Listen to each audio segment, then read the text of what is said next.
1, 2, 3, 4.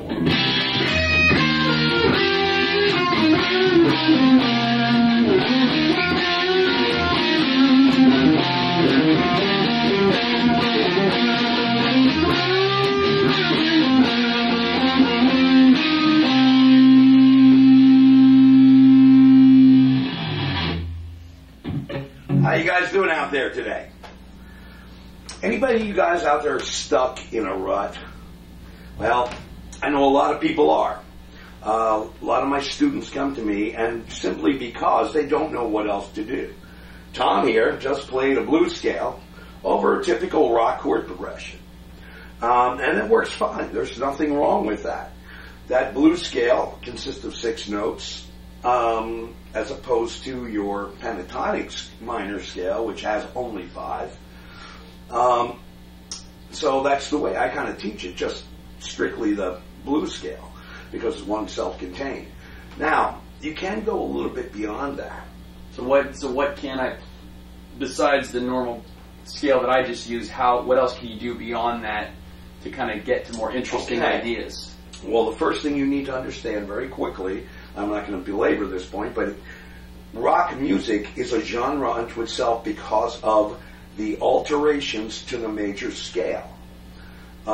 As is blues and all other types of music that have what we would maybe say corrupted music, traditional theory.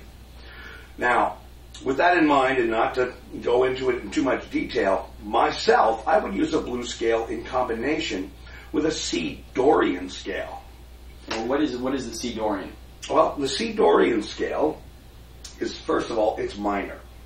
You'll see in a lot of books with usually no explanation on how to use it. Simply put, it is the second degree of the major scale. In other words, when I play a major scale, do, re, mi, fa, sol, la, ti, do, which we're all quite aware of, I can start on re.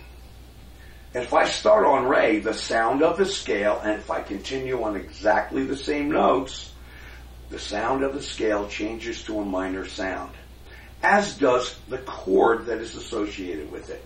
In this particular case, rock music has taken notes from the key and arranged them to sound minor. So, here we go. If I'm playing a C Dorian scale, over the progression we just pretty did, right? simple. Scale's pretty simple. Okay. It goes like this.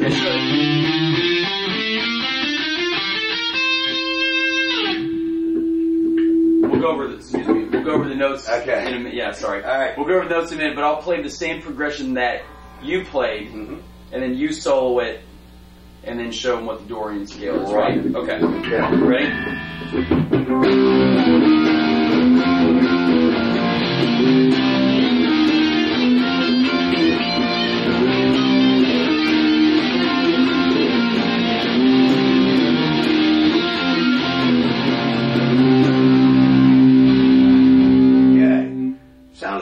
Interesting. There's a lot more notes to work with. Now, if I take that same scale and I mix it with my blues scale, I get even more things I can use. A flat 5. A flat 5 is part of the bluesy sound or off-color sound that you hear in rock and blues. It's not entirely it, but it is part of it. Now, where are the flat 5s located within the scale?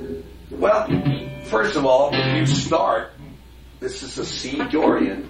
If you were to start on the 8th fret, then put your second finger right here on the 9th fret, 5th string, you would have the flat 5, otherwise known as G flat in this case. The other flat 5 is located on the 11th fret, 3rd string. And also on the 7th fret, 2nd string. Let's not forget that one. It comes in just as handy in that location. Now, you might say to me, well, wait a minute, I thought I was in the key of C. Of course, that's how we talk to each other. We say, this is in C.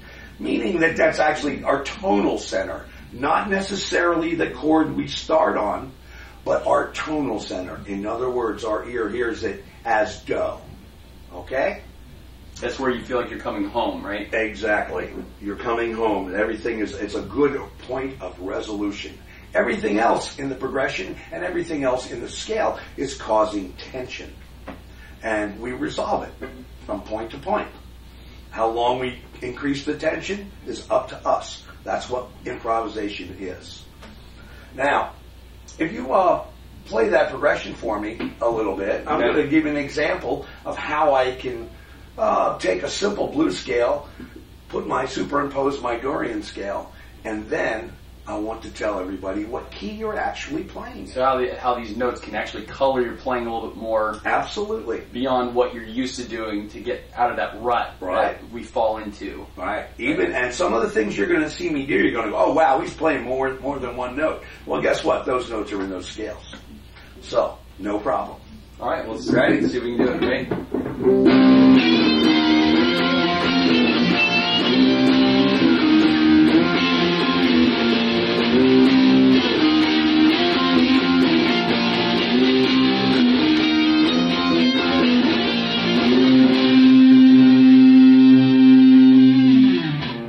Pretty simple. So what were you throwing in there to...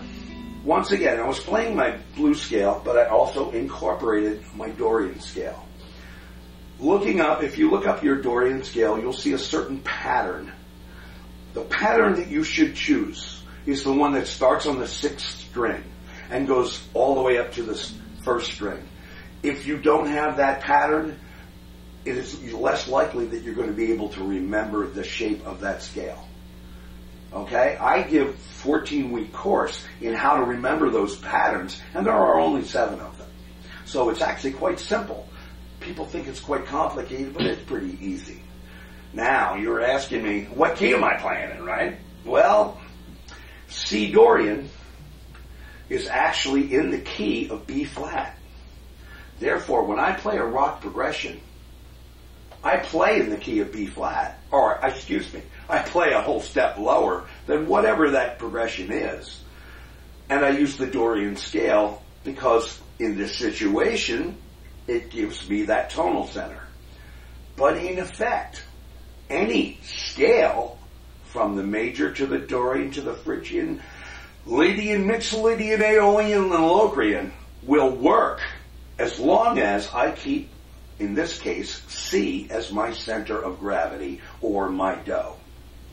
So, for today's lesson, that's jjvibrato@gmail.com.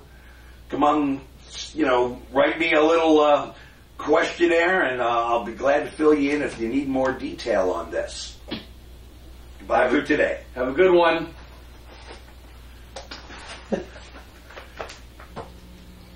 Whoa, we out.